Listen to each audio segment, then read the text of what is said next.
The goal of guided reading is to teach students to use reading strategies independently and make meaning from print, and to assure students are in the right level with ongoing observation and assessments such as running records. Here at Lumen Christi, we have implemented the guided reading program into our curriculum. The way that it works is we use formal running records by Fontes and Pinnell and pull students out into the hallway or in a quiet space so they can read us a book as we check on a formal running record form. Here is a little example of how that would work. As the student is reading a paragraph, farm animals were brought to Hawaii. Some escaped. As she is reading, I would be on the formal record form marking down different symbols to indicate if she has missed a word, if she's replaced a word, or any words that she has gotten correct. They killed wild birds. 65 Hawaiian animals became extinct. 29 are, I don't know that word. That's okay. Thank you. After the student is done, we would then ask them comprehension questions, and then after that, we would send them back and look over their running record form, and the students need to score a 95% or higher to move on to the next level, along with answering the comprehension questions correctly.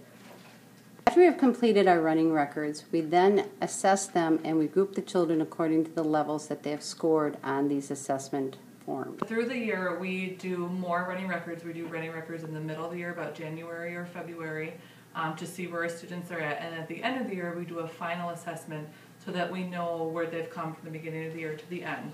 This information is documented on a folder for each child, and we send off to the next grade so that the teachers next year kind of know where to start with their students for assessment. We finally have our level groups and we're ready for instruction. We use the materials that we are given by Scholastic for the readers. We have a binder that has a card for every book that we have in our library. So when we go to pick a level book for a group, we also grab a card. This will have different instructional strategies. It will have questions, phonemic awareness, fluency, questions for comprehension that we can use with our students as they go through the text.